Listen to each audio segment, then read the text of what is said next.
Hey, so it's been a while. There's been a lot of things going on, personal life, birthdays, and other friends coming around, but I'm back now making videos. So let's just get on with this monstrosity. So this was the first of a bunch of planned origin movies that Fox wanted to create and expand their X-Men franchise. So how did it go? Did it go well? Okay, well, this is my uneducated opinion on the movie X-Men Origins Wolverine.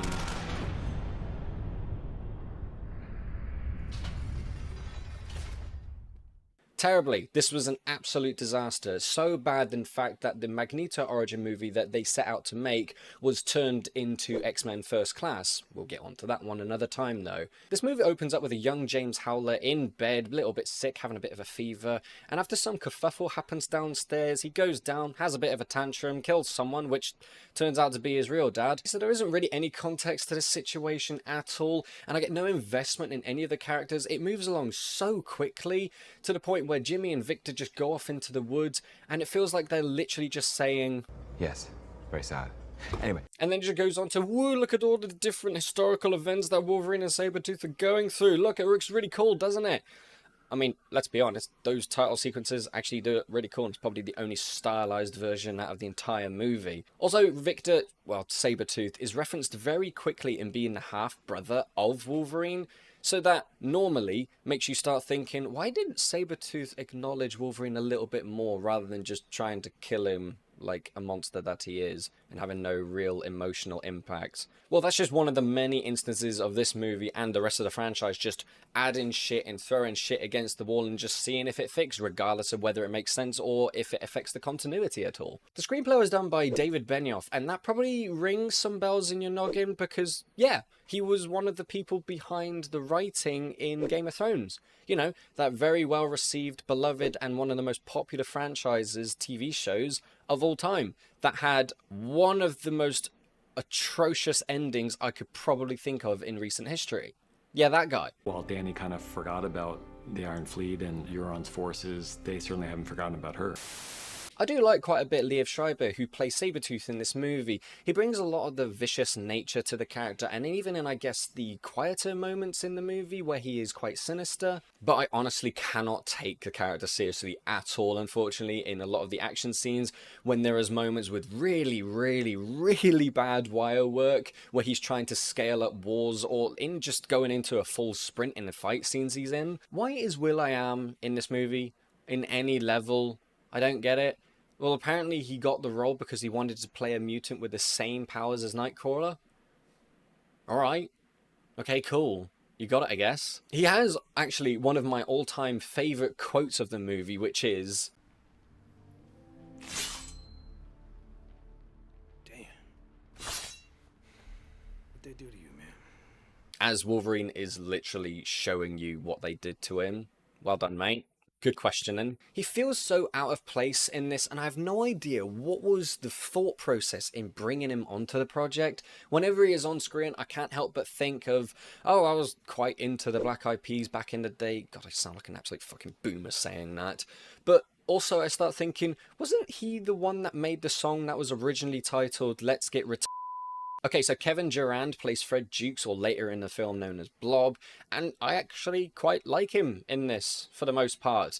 Again, playing that simple-minded character, but giving off that innocence pretty well, and bouncing off of Hugh Jackman when they have that banter together later in their scenes. When researching, I did read that David Harbour actually auditioned for the role of Blob, but was deemed too fat for the role. You know, Blob. Him being too fat for the role. You know, body shaming in Hollywood. That continues to happen.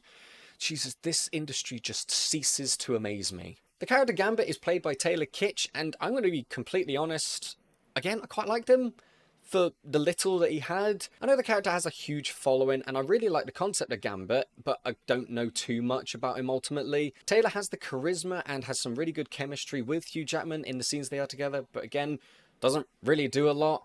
He just has some scenes where he flings around with his staff and you go, that looks really cool and that was awesome, and takes Logan to the island and then does a cool superhero landing. That's it.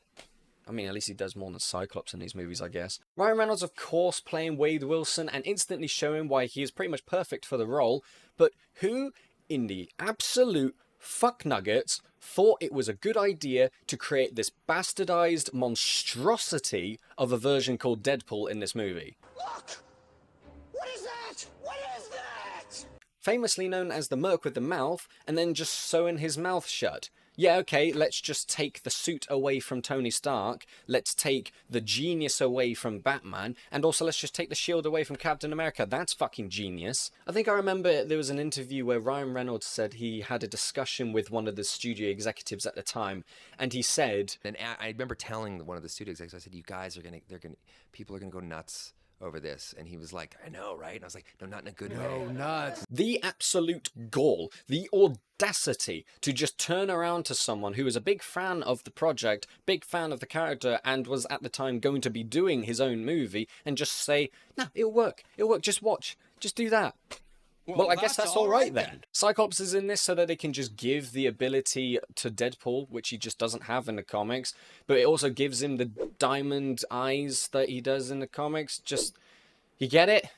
Because he has the eyes. It looks like what he does in the comics. Whoa. Now, Wolverine has a love interest in this movie, and... So he told Gigawatsu that the moon had asked for flowers. He told him to come to our world. Ugh, fuck. Yeah, it's pretty boring. There are so many scenarios that just play out because they need to get to a conflict and foreshadow this weird ability that the girlfriend has regardless of whether it makes sense. This conversation between Logan and the guy blocking the road is just completely out of nowhere and unnecessarily hostile to me. I thought Canada was a lovely place, but yes, of course, you have to have Hugh Jackman yet again holding his lover, crying out as they are dead in his arms.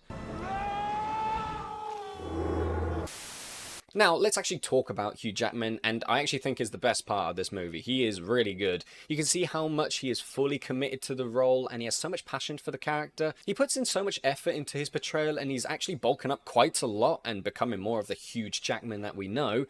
Am I going to keep saying that joke? Or am I just going to bin it off? He was also a producer of this movie via his company Seed Productions. The action scenes of this movie are incredibly disorientating. The constant quick cuts make it very hard to follow, especially in the fight scenes between Sabretooth and Wolverine. One of the main reasons for this, I feel, is because this movie is a very, very light PG-13, so it's held back constantly on the more violent moments, but you're making the story of Wolverine's origin, you know, one of the most violent mutants out there with an incredibly dark backstory. It makes the entire sequence of the Weapon X program in this feel so incredibly diluted, and when you see them tease those horrors in X-Men 2, that's the sort of shit that you should be expanding on, and if it is not going to be anything remotely like that, don't bother. What's the point? God, who the fuck thought this was a good idea? I know you want to appeal to a wider audience, and going off of the X-Men animated series, probably a lot of kids had Wolverine as their favourite character. But again, let me stress, you are making the origin story for a character who is incredibly violent. It just makes it feel so tame, and it's a massive disservice to the main character. During Wolverine's escape, why did he make a giant X when trying to get through that steel door? It makes zero sense, practically, but we all know why, because they wanted to put it in the trailers because it looks cool, and get it, he's referencing the X-Men. I'm losing my fucking mind on this. This movie just seems to want to make a bunch of really cool looking action set pieces, which we'll get into why they don't even look that good to begin with, but it just also makes zero rational sense of why any of this stuff is happening. Even when he's alone for the first time after having this traumatic episode happen to him, surely he should be having quite an unstable moment or going through quite a bit of pain. But no, it's played out for laughs, and him looking at his claws going, oh, look how cool this looks, and oh, I'm being goofy, just destroying everything in my path. Let's not take me seriously at all in this moment. And oh boy, does that get onto the bad CG in this, and just the bad effects all around. And I don't even need to explain the claws moment, I just see for yourself. The parts also where Wolverine is cutting down the ladder trying to chase Gambit, it looks like a video game, a bad one at that, and even the green screen is really noticeable in a lot of scenes. And holy shit, my nightmares has returned. CG Patrick Stewart is returned at the end of the movie. And of course, like being with any normal origin story nowadays, you've got to have the origin of where Wolverine got his jacket. Okay, that's cool. I don't understand why movies think it's a great idea to tell origin stories where the main character receives items that he has in his original setting. Like, the most famous case is Solo, where he receives his gun because he has to, the dice sets, which I don't think are ever referenced to in the original trilogy, and of course, him getting an origin for his own fucking name. Solo. I literally just forgot that there's even a bloody origin to the name Wolverine in this. You know, the one where they're just going through that really boring story. Means the Wolverine.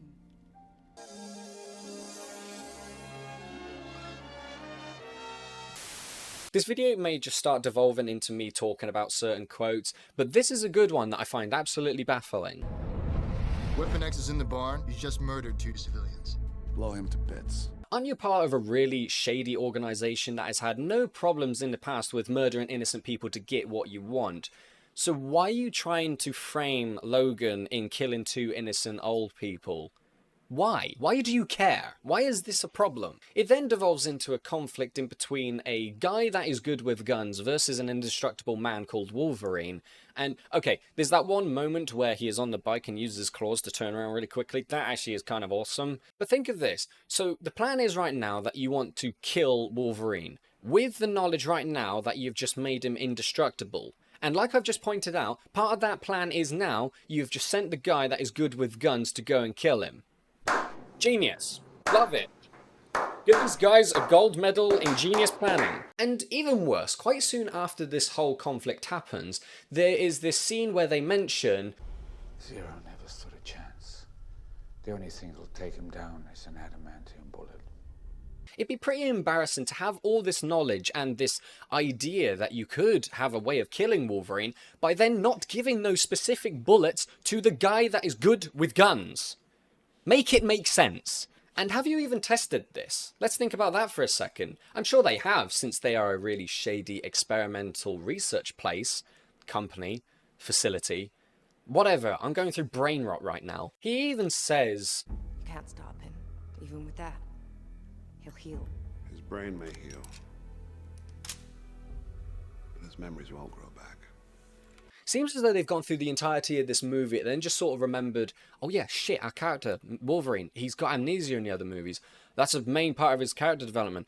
How do we get there? Right, yeah, let's just get bullets to do it. Fuck it. A bigger bullet. That'll do it. That'll wipe his memory. So the budget of this movie was approximately $150 million, and at the worldwide box office, it grossed $371 million. That's a straight-up disaster. Not only through revenue, but the critical response this movie has made it a regular in people's worst superhero movies of all time lists. And holy shit, when researching this movie, I got reminded that this movie was leaked like a month or two early from release, which is obviously terrible. Please don't leak movies when they are near enough complete, regardless of whether they're good or not. And there was also this one guy who was fired from his job because he made a review of the movie through watching the pirated version and then gloated about how easy it was to find the pirated version. What the fuck were you thinking, dude? Did anyone actually play the X-Men Origins Wolverine video game that came out when this movie came out as well? I've only seen clips, but it looks and apparently is amazing. I might have to get it one day and actually play it for myself. Now, as like with every other opinionated video, let's look at the trailer, see if it's any good.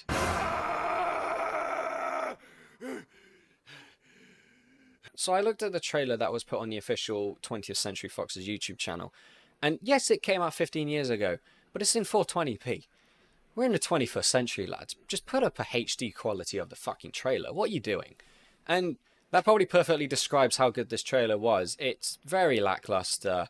It's trying to be cool and be all mysterious about how it goes and throwing a bunch of references about the characters that would be in this, like Emma Frost, Deadpool, a guy that can teleport, Blob, Sabretooth, and it's just... This movie was exhausting to watch and research and do a video of. I'm sorry. So this was an absolute train wreck, and this movie has very, very, very few positive things to say about it. Most notably, the actors involved, they do a good enough job. The chemistry between them is alright, but overall, making the movie as a whole, it's very poorly executed. But we've learnt our mistakes, right? And X-Men First Class being the next movie coming up in the X-Men franchise, there's definitely no more bad movies coming up of really awful adaptations of stories. Please? And that's about it. Thank you everybody so much for watching this video. If you like to give it a like, if you didn't, give it a dislike. Comment down below what you thought of the movie. Do you think this is an absolute train wreck? Is there any positives that you can honestly say about this movie? Please give me your opinions down below and let's discuss them like adults. Subscribe, ding the notification bell, share around with your friends and family if you think they'd enjoy this sort of stuff. I stream on twitch.tv/Rizikins. There I talk about other movies that I've watched recently, and I'm playing through the Souls games at the moment, coming to the end of Dark Souls Remastered. One of the bosses specifically took me 38 attempts.